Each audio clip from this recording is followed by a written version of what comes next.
Good morning, everybody. Welcome to my webinar where I'm going to be revealing the findings of my fascinating research around first meetings. Now, I've always been absolutely intrigued by this dynamic whereby a perfect stranger meets you, a potential advisor, for the first time. And if that meeting goes well, they will be willing to hand over their life savings for you to manage. So what has to happen? I've always wondered, like, what actually has to happen for that to go ahead? Well, it turns out there are actually four things that perfect strangers want from a first meeting. And if you're able to deliver them, you can expect a conversion rate of around 71%. So I'm going to reveal those at the end of the session.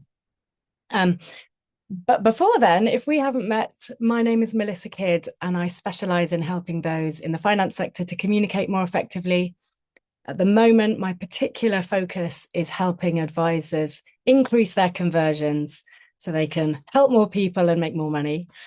My background is psychology. My original, very first job was a freelance copywriter. So my job was to write the words on people's websites and brochures. And I got really interested in language and how language can affect behavior. What are the words that we can use that actually work?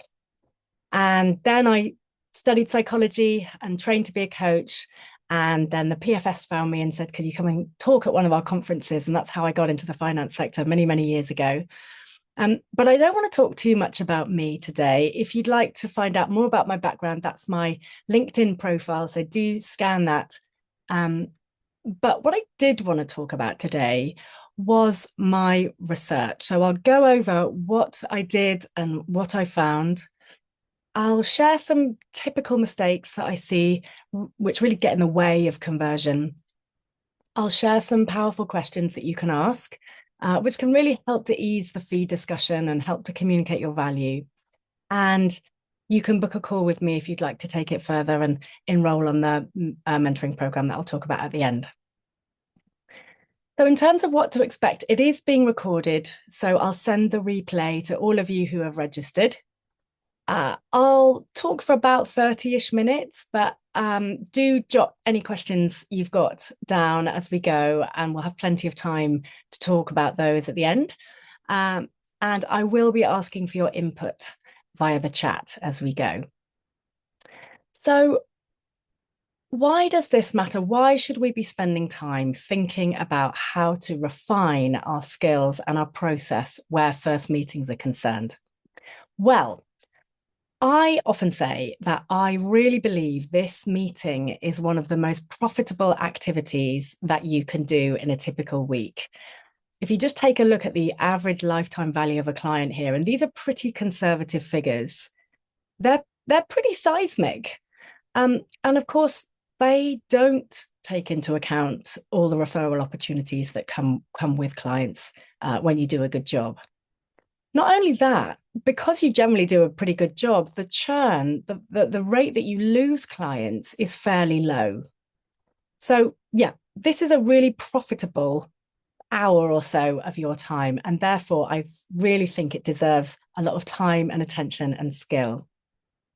The other thing you might not know is that typically prospects will only interview one or two of you before making their decision. This was some research that Morningstar did in 2023. So this means we don't really want to be rehearsing in front of them. We really want to be on our A game, putting our best foot forward for these meetings because they're quite high stakes. Not only that, of course, the advice gap isn't budging. It's not going anywhere. And I really believe that this first meeting has a role to play in making the experience of receiving advice enjoyable, empowering, and all those good things. I think I have to say that I think part of the reason for this advice gap is that many people just felt sold to in those first meetings. They were just opportunities to sell flawed products. So moving on to my research, how did I carry it out? Well, I have a fairly large newsletter audience called, and my newsletter is called Humanizing Money. And at the beginning of May, I put a shout out and I asked if anyone would be willing to give me 30 minutes of their time so I could discuss their first meeting process with them. And I was really overwhelmed by the response. In May, I spoke to over 100 advisors about their first meeting process. And the way the conversations went were I initially asked them, how happy are you with your conversion ratios? I asked them then to describe their process.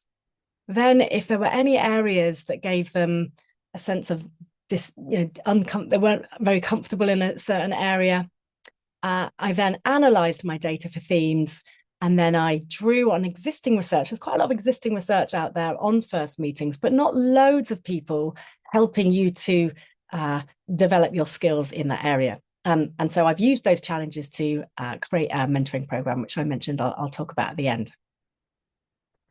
So I spoke to such a large range of firms who are big with lots of teams and were struggling with consistency across those teams, firms who were getting 3 referrals a week and conversions were up in the 90% ratio sort of area. I spoke to firms that were getting 1 referral a week, or some that weren't getting any at all. So a real mix. So my key findings, essentially, the first thing to say was that most firms said that they weren't converting as many opportunities as they would like, and they weren't sure why. So the top areas of discomfort were as follows. In number 1 spot, communicating their value effectively. This is what generally people said more often than not. It's, yes, you can answer expensive questions, but at the end of the day, you're selling the invisible. And it can be quite hard to quantify that. Not only that, people can feel, uneasy talking about money. It can be quite difficult to demonstrate the value in the short term. There are lots of reasons why communicating your value can prove difficult. It's not insurmountable, of course, but this was the thing that people most often said was difficult. Related to that, of course, then is discussing fees, and whether that's because you're going through a fee restructure, or whether that's because it's difficult for you to know how much things were going to cost before you've lifted up the bonnet, or whether you just feel a little bit squeamish about talking about numbers. All very common, but this was the second point. Again, related to that was then asking for the business. So no one wants to sound like a used car salesman. No one wants to sound pushy. And yet asking for the business, people found difficult. Then once you've had the meeting, and even if they sounded like they were making all the right noises and then nothing. So how do you follow up at that point without being perceived as a pest, or without feeling desperate? It's a tricky thing to do at that stage, which many people found challenging. And then the final one was actually getting the right people in the top in the first place. So asking for referrals, going to networking events, those kind of things were mentioned. So I'd love to get a sense from you on the call, which of these, if any, resonate with you? If you could just jot the number in the chat, and I can just get a sense of where to focus. Which, if any? 2 and 1, 1, all of them. 3, 1 and 2, all but 3. Mainly 4. Oh gosh, we've got a real mix. Okay.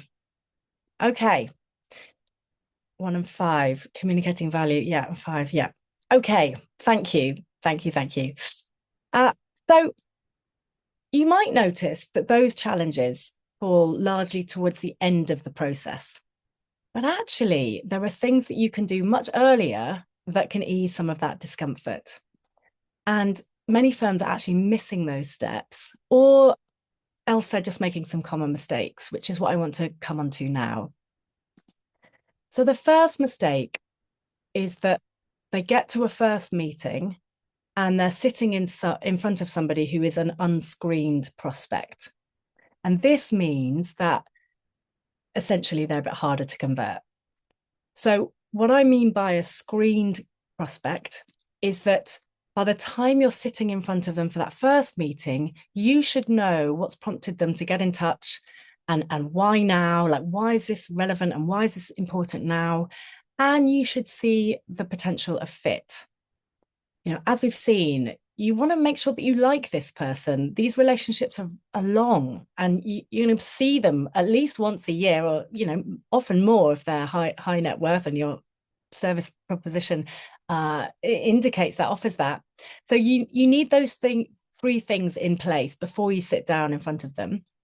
And they should know what to expect in that first meeting so that they can feel comfortable and be open. There's such a range of how these meetings are run. Some advisors will keep it more to the facts. Some advisors are asking people what they do in their last 24 hours of living. There's such a range. And I think being able to prepare clients a little bit in terms of what you're going to be talking about just helps them relax. Especially if people haven't had advice before, the effort that it's taken to get to this point, to get in front of you, can be quite seismic for some. So we want to do as much as we can to settle their minds. So screening, in my mind, essentially means that your website has clearly spoken to them. So even if they've come through a referral, chances are they've been on your website, and that has signaled, yep, I'm going to give this person a go. They look like my type of people. I think they've got the expertise to help. So it's clearly spoken to them. And or your referral process is really refined. So you've got your ideal people out in the world, finding and funneling your ideal clients towards you. Lots of firms are in that fortunate position. Now, ideally, they're aware of your fees or your fee structure at this point. So they have an idea of whether they're in Waitrose or in Aldi. So that's going to avoid any kind of awkward conversation about whether that first meeting is even charged for. So you just want to try and make as many of the unknowns in their mind known. We want to try and eliminate as much of uncertainty as we can without overwhelming them. And so the instruments of screening are your website. Some firms have a questionnaire, which can be useful too. But my absolute favorite is having a quick call. So a quick 20-minute call just to help you identify whether they're a good fit, why they're getting in touch now, and just to get a sense of what they're after. So I know that there are people out there who are quite resistant to this idea of a screening call. And I guess the first point I wanted to make is the term screening. It can sound a little bit rude, especially if they've come through a referral and you want to make sure that you're, being respectful. And of course, we need to be respectful at all times. So the term screening is an internal word. Externally, I'd encourage you to use it, an introductory call. So the big pro, in my mind, is it's your first human touch point. So this is an opportunity for you to start building that relationship, to start demonstrating your trustworthiness. And this is how you then begin to earn the right to ask those deeper, more powerful questions later down the line. It helps you, of course, identify the urgency and the need and the fit, as I've mentioned already. And it enables you to cover off some key points so that you can dig a bit deeper when you come to meet in that first meeting. And of course, it helps you manage their expectations. The downside is that it takes time, but I would say it's only 20 minutes. If you charge a sort of lower fee and you're about volume and you're about digital, and maybe in that instance, if your target audience is super defined, really clear, you've got a real clear niche, then maybe it's unnecessary. And as I mentioned, people sometimes perceive this to be a bit rude. What I would say, though, is that yes, if you are not a good fit and you want to signpost them somewhere else because actually your fee structure isn't going to be really valuable to them, they don't have enough assets or whatever it is, then yes, that does need to be handled with care and respect. And I teach people how to do that too. So in my mind, the pros way outweigh the cons.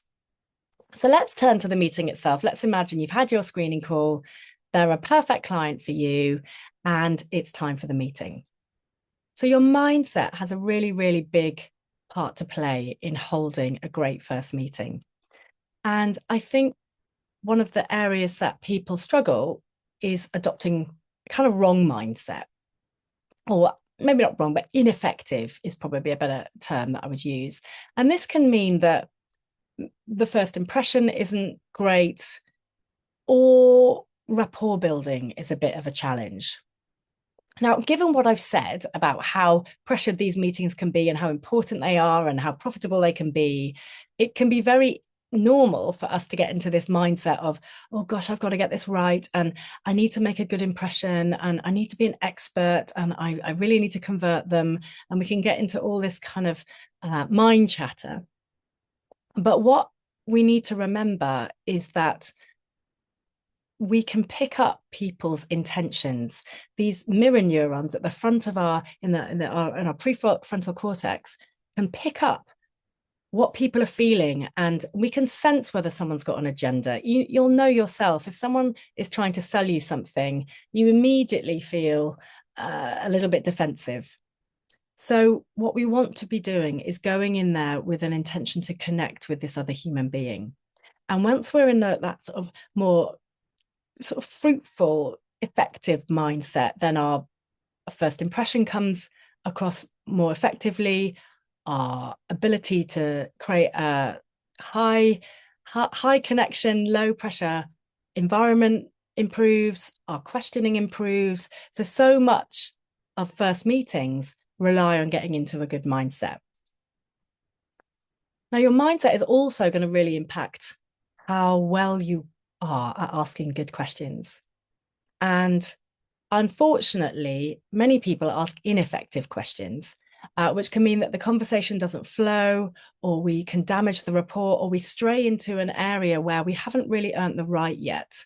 But because we've got quite a rigid process and we think that that's the kind of question that we should ask, we kind of supersede that by not having read the person who's in front of us. So as an example, a client the other day asked her clients, what savings have you got? And she could see that question created a barrier. And, it's a perfectly reasonable question to ask, but the way it landed meant that they felt like, oh, why do you want to know that? Are you just wanting to get your hands on more of my money? So that was an ineffective question because it had the impact of damaging the rapport. The sequencing of questions is really, really important. So would anyone like to share what else is the impact of asking an ineffective question? We've all done it. We all may have seen a glazed eye, or just someone responding with a one-word answer when we're looking for depth and details. What have you noticed in terms of asking questions that have been perhaps ineffective? Wasted time, induces lack of trust. Yeah. Awkwardness. Yeah. Yeah. Tangents, shutting down the conversation. Yeah. So I think because these meetings are so important, our ability to ask good questions and listen well are among the most valuables.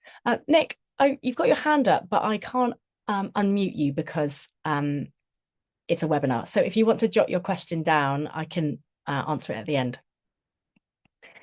So yeah, the impact of an ineffective question in my mind is either it gets a one-word answer when you're looking for depth or details.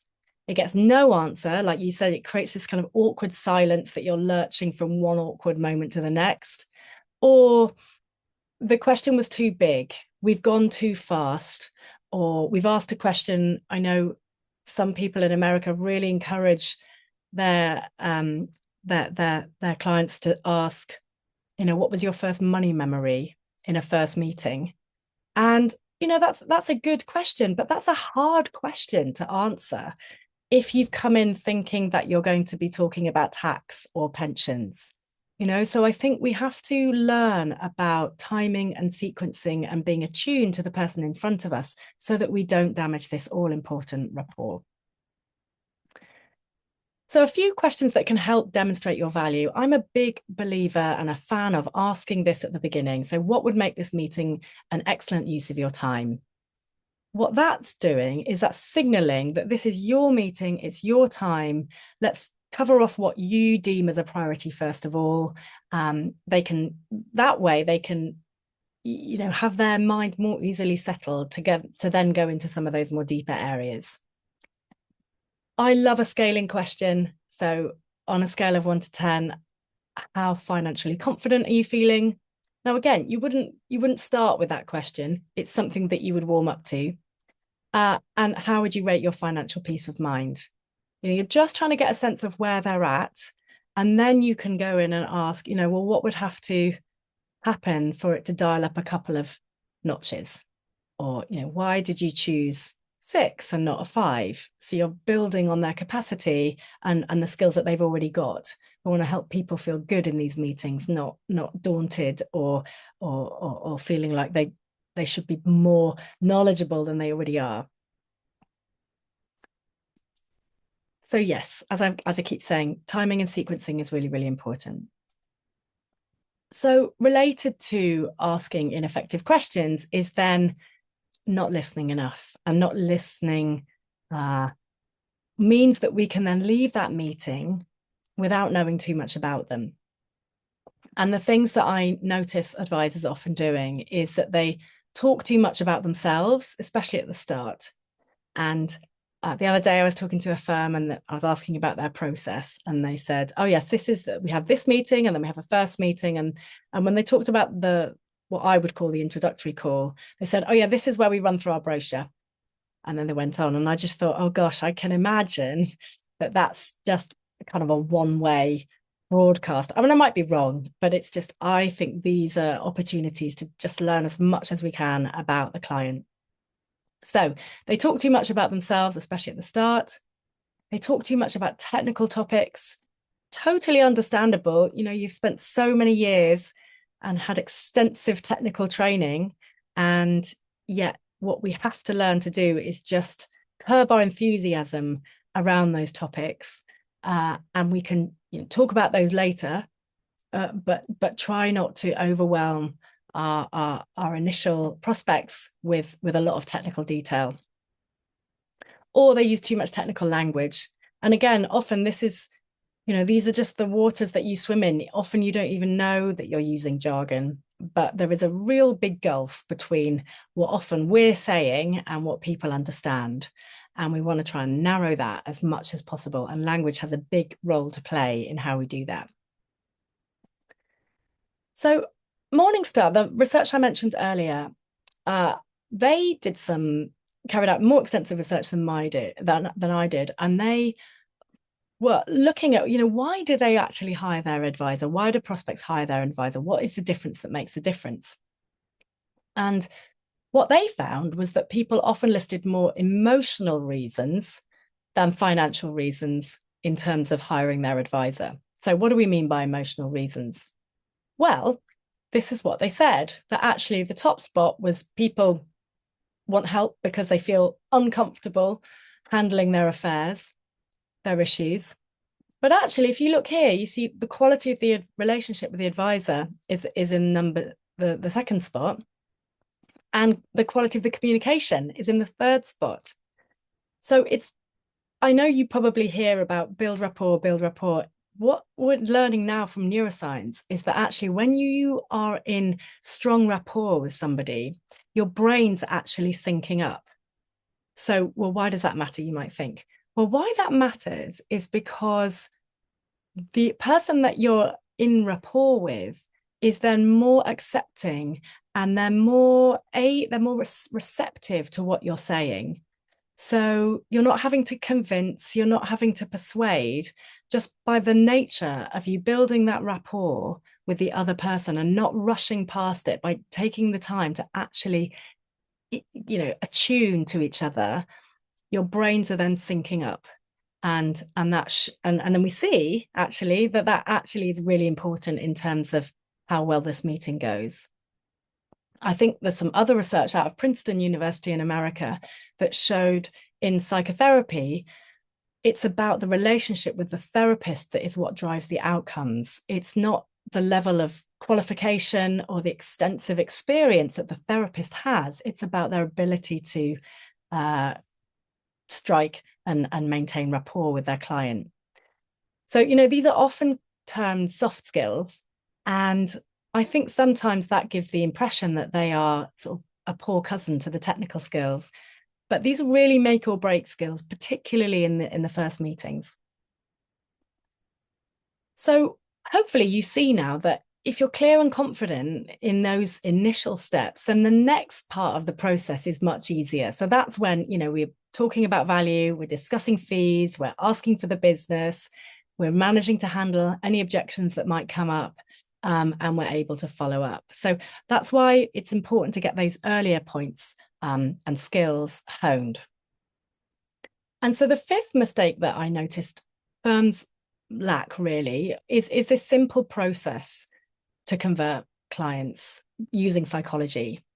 Now, no one wants to sound salesy. Of course, no one wants to sound salesy, but a lot of this is down to understanding how we are motivated and having a process in place. So there isn't any sort of lag time. Once they've left that meeting going, great, I really enjoyed that conversation, I'm willing to hand over my life savings, it's very important what happens next is quick.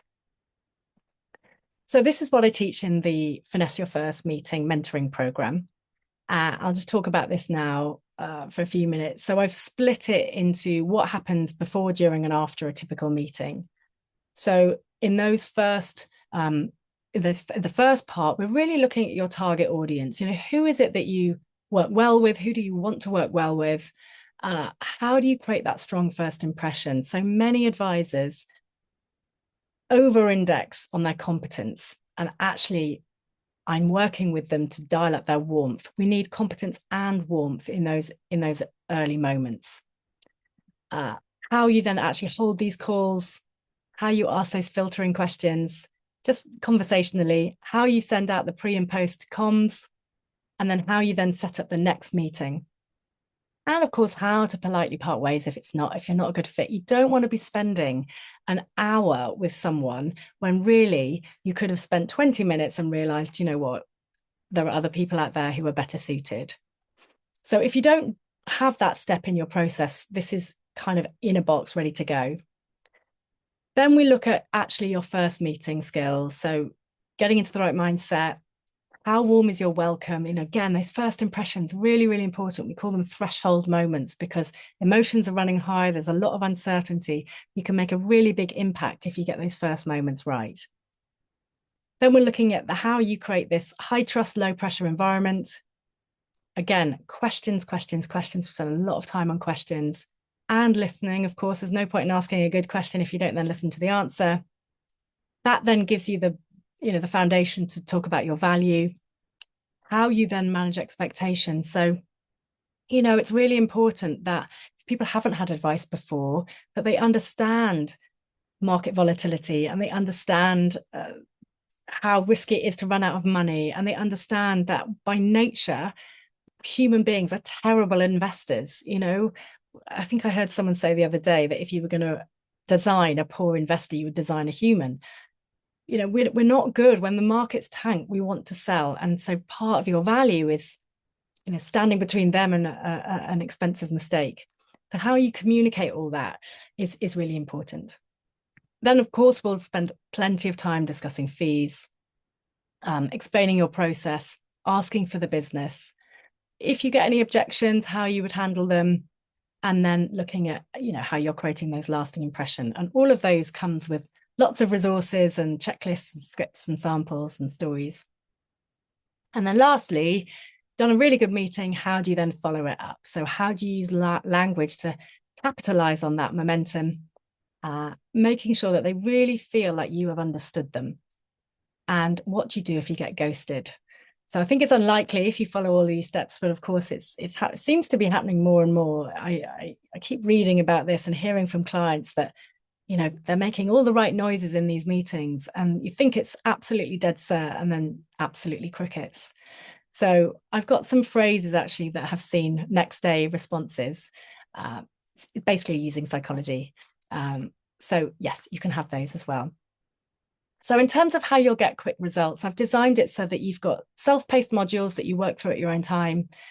There are 12 fortnightly coaching calls. So this is really where we get to practice and rehearse your skills. We'll look at what meetings you've got coming up, what's already happened, and really it's an opportunity to work with peers and keep you accountable to the things that you said you were going to do.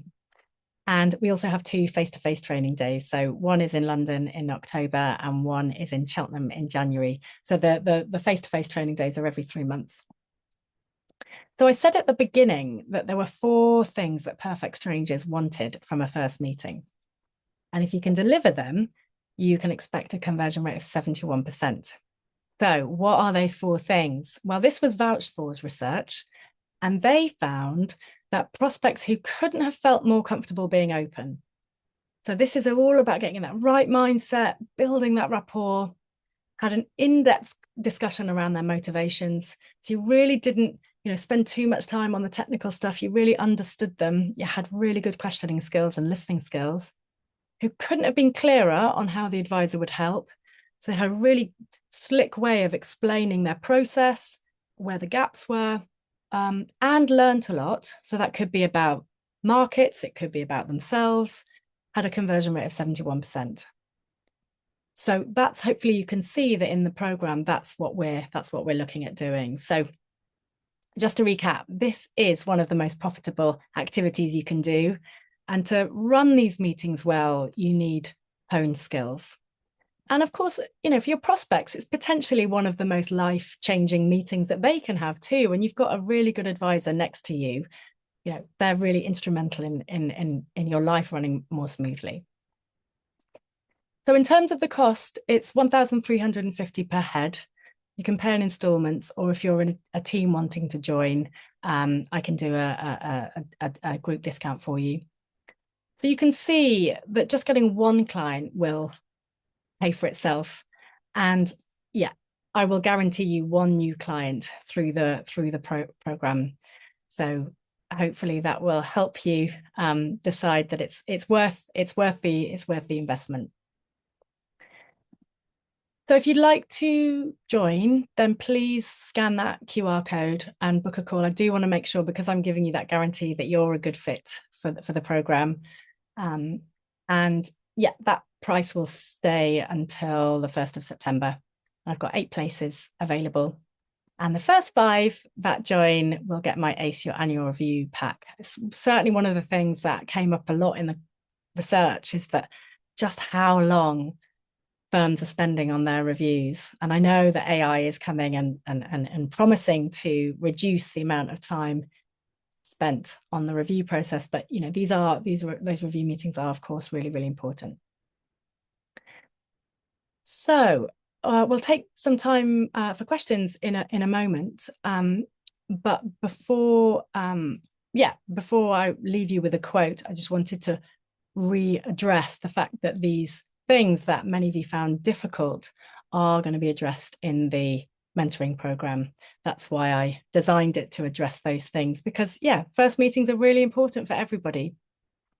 And there's a lovely Irish proverb that I often repeat, which is first, what's it? A good beginning is half the work. So you get that right and off you go. So yeah, does anyone have any questions about my research or the program or anything that I've said this morning? I know we had a hand raised earlier. So yeah, if you want to just pop it through the chat, that would be great. It's great to see so many of you here. I know that yeah, Lee, I've learned that you shouldn't go into problem solving in the first meeting. Yes, I think I totally agree, because in fact, this is one of the other things that people said a lot. And I think if if you if you've come into the profession because you want to help people, which is very often the case, and you are faced with someone that has got problems that you can fix, it's very, very easy to then help them think about all of those things. And they leave the meeting going, well, that was really interesting. Thanks very much. And yeah, you've given away all your value. Well, not all your value, but yeah, there's definitely an art, particularly if you are, more on the kind of people pleasing side, to go, yes, I see this a lot, and just be restrained in how you answer it. But that's definitely, I think, something that people often say is that, yeah, they give away too much in that first meeting. And then either people will go, yeah, I can go and do it myself, or yeah, they haven't created the urgency, or they haven't necessarily identified in the prospect's mind, oh gosh, I really need to work with that person, which is what you want them to do. The program sounds great. Definitely something I'd consider. May not be able to do this autumn. How often does it run? It's an open program. So each month I open a handful of places. So don't worry, Matt, if you miss it this month, I'll open a few more next month and the one after. So I keep it fairly small, because I want to make sure that everybody gets enough personal attention from me. But yes, it's an open program. We've got all sorts of firms in there. We've got, some SJP partners. We've got some other firms who have got slightly different challenges. So yeah, it's a good opportunity for you to learn from other advisors too. So yeah, it doesn't look like we've got any further questions. So I think I will stop there. But if you have got any questions, then look out for my email. I will be circulating the recording and details on the mentoring program should you want to join this afternoon. So thanks everyone for your time and your input and your engagement. It's always good to have lots of engagement on these topics. So great. All right. Well, thank you. Thank you for your thank yous. All right. Take care, everybody.